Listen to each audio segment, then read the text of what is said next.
Thank you for your voices and your presence. And I had the pleasure of meeting Pastor Susan this last season, and what a centered minister you have. She is lucky to have you, and I will say you are also lucky to have her. She is quite a beautiful soul. Priya Parker is a master facilitator. She has worked on race relations on American college campuses. She's been involved in the peace process in the Arab world, in South Africa, in India. She has led programs at the Pentagon. She helped activists, elected officials, executives, educators, and philanthropists. She brings people together in transformative gatherings. All that to say is that she's actually kind of an event planner who wants to make big changes in the world. And often those changes almost always are for the sake of others.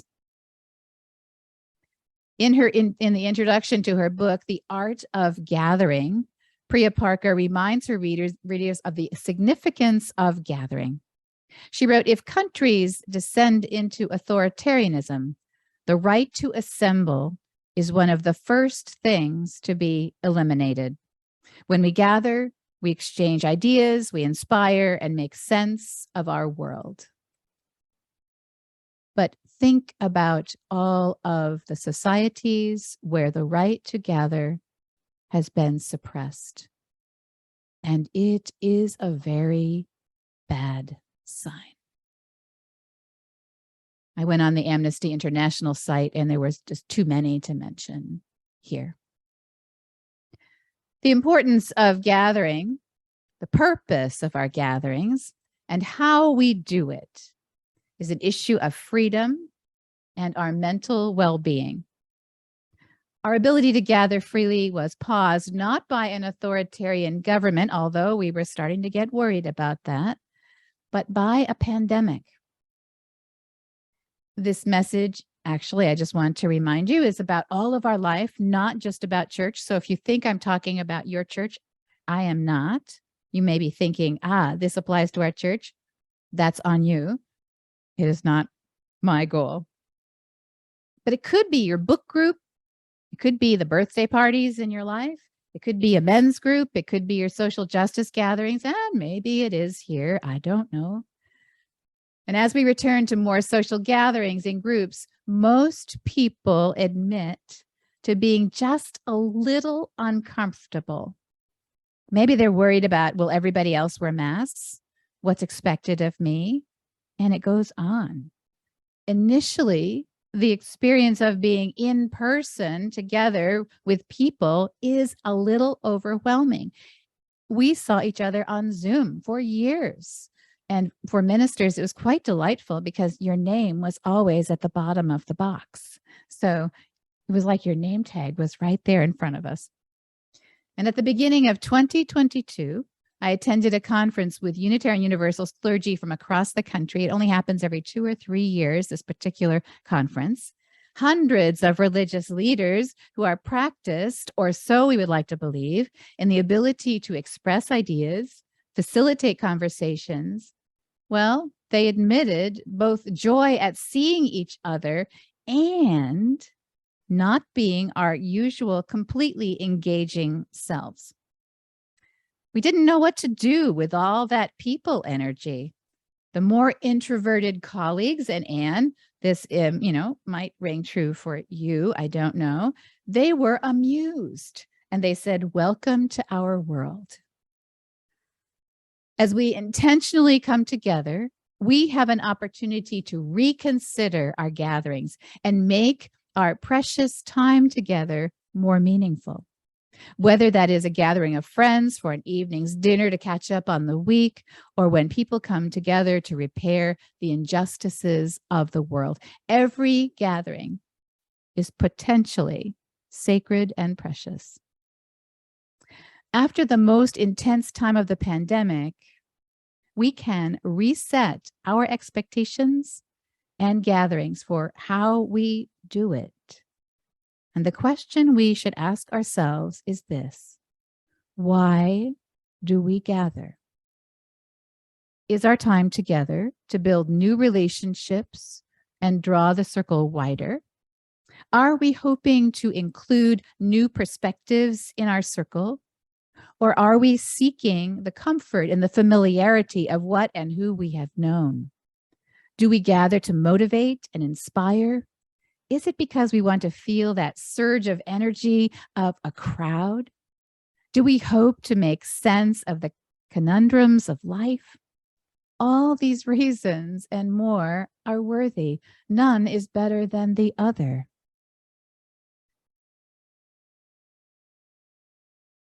There is an art to a successful gathering, and we know when we've missed the mark, and we know when we've got it. Priya Parker plans for success. And sometimes we discover success by mistake and kind of backing into the learning. In one of the UU churches in Rochester, New York, we started a special service for families with young children. Now, this was a different time. There were 300 children in the church school. So it was a mighty big church and a time when there were lots and lots of kids. We needed a small room for this special service because there were really only a few families that had shown an interest. But within a year, that room became so crowded that there was no space for new people to join us. And so we moved to a larger space and decorated it to look like a little chapel. And the service attendance continued to grow, which was a good thing, but it also created problems. So finally, the only space we could grow into was that largest worship space that seated something like 800. And we were hesitant to move again. We were moved to that place with the organ and tapestries. It was beautiful. But we missed being crammed in together. It had been exciting to have so much energy contained in a small space. And there was a feeling of anticipation and immediacy and involvement.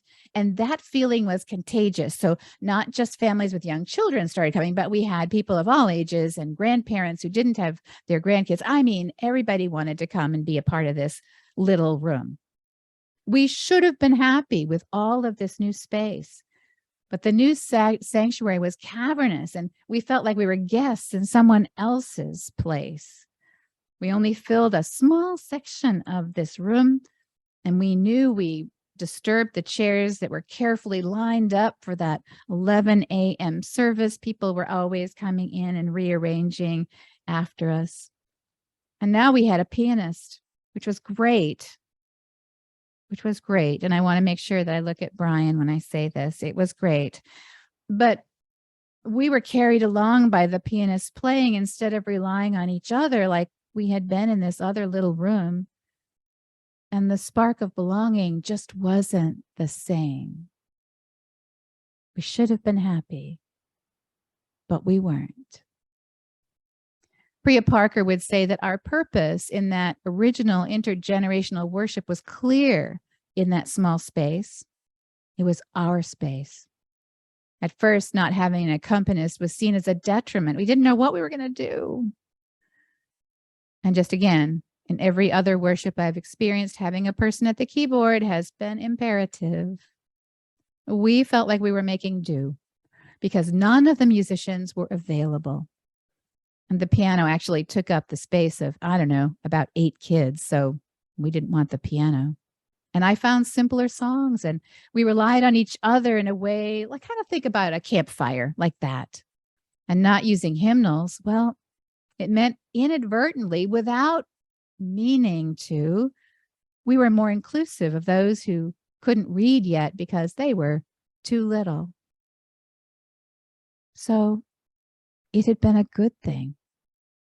We wanted an intense experience of belonging. Being in close proximity and relying on each other really helped that happen. The purpose of our gathering became clear over time. I wish I had known that at the beginning. The understanding came later. Our purpose wasn't to have a story with some singing. That's what we thought our purpose was. The reason we came together was to create this community of belonging, and the stories and the singing, they were just vehicles to make it happen. With the littles, we call them the littles now, the elders who had also started to attend. As you can guess, one reason for the earlier success of the worship was the cramped space. It helped to fulfill our purpose of intimacy and belonging, even if I wasn't aware of what was happening. Priya Parker offers research, actual research, and a chart of calculations for how much space per person is needed to achieve certain feelings in the room. Do you want intimacy? Then you get only this much space. Do you want decision making? You get a little smaller space. It's an interesting study. If the room is too small, it can feel exclusionary and unwelcoming. They say 80% of your seats can be filled in a congregation, but if it's more than that, people will feel there's no space for them. Anne mentioned what gave her a sense of belonging at the conference she attended years ago. There are some things that we would expect, that sharing and the vulnerability, the breaking into smaller groups, the attentive listening to each other, the affirmation of vulnerability, the welcoming for that, the fact that they all had a similar, not the same experience, but they had something in common. They were there and they knew it to talk about death and dying. They knew why they were there. Their purpose was clear.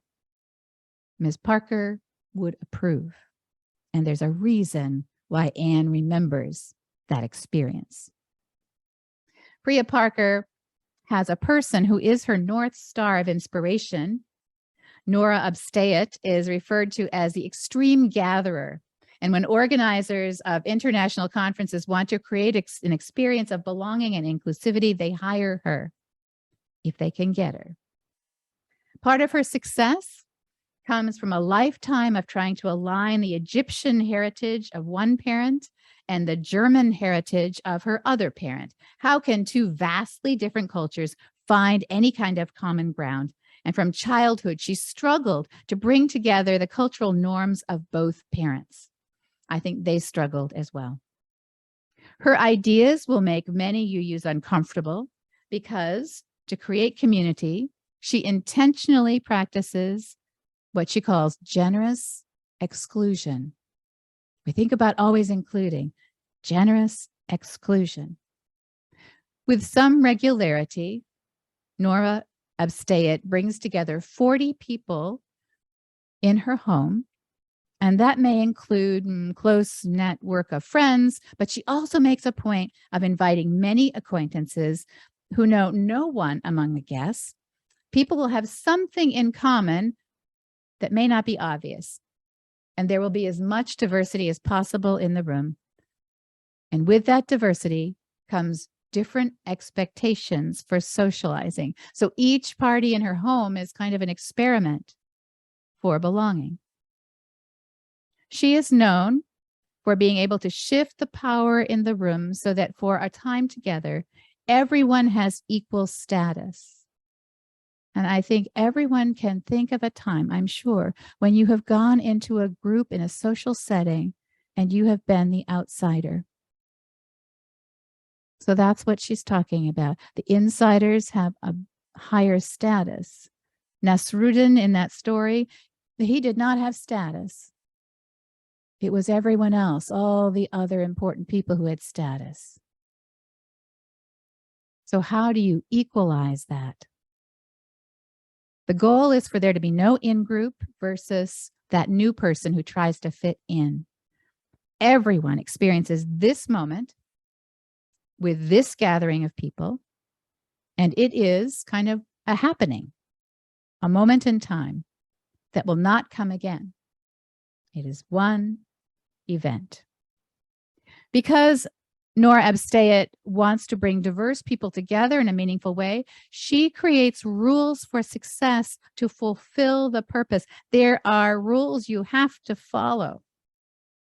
If an invited guest doesn't want to follow the rules, and this is where we're talking about that exclusion, they're asked not to attend. If you can't do these things, please don't attend. If a guest doesn't follow the rules at the party, they're not invited again. With 40 people, she can see what's going on. She's very, very clear about this from the beginning. And rather than letting the evening flow or using the expectations of the most prevalent culture, she creates rules that set new expectations for this time together, new expectations that everyone has to follow. Imagine that. I don't know. As I list them, see if you would think you would go. Everyone receives name tags, and guests identify themselves by their first name only. There's nothing that would indicate a title, wealth, political status. Neither should they refer to their professional positions for the whole evening. Everyone is expected to arrive on time, otherwise, no entrance. Lateness means that you wouldn't be a part of warming up together, be kind of like going to a congregational meeting and missing the discussion but deciding to vote. Guests are greeted personally by her at the door by name. And as a part of the greeting, everyone is given an assignment to meet 2 new people before dinner. No eating until you've met 2 new people. There are no friendship huddles for catching up. She'll go tap them on the shoulder and say, please catch up another time. She's very forthright.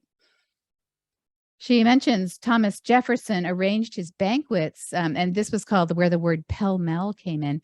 He would mix everybody up. So the most esteemed guests would be placed next to lesser known guests. The most esteemed people would not sit closer to the host. Some people found this so angering that they refused to come to any of his gatherings, but he consistently did it. At a dinner, I love this part, everyone is given a role.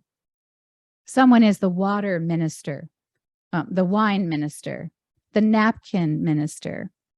So you have a part to play if you are there. And then the best part of all, explicit instructions are given to serve others the food before you serve yourself.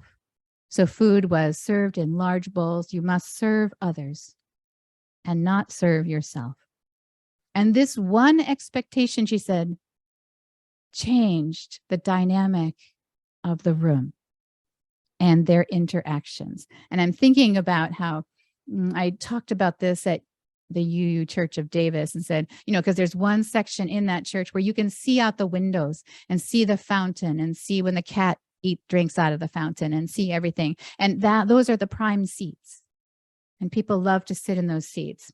Some people like to sit behind the pianist and watch the hands, but those seats, they're the best seats in the house.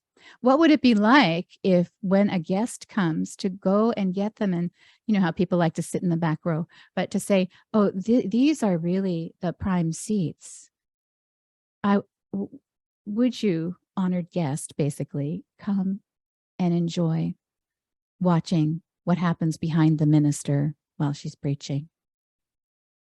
I'm going to give you the best seats. How wonderful would that be? And you can imagine in any of your settings, this is the most delicious. Would you like to taste it?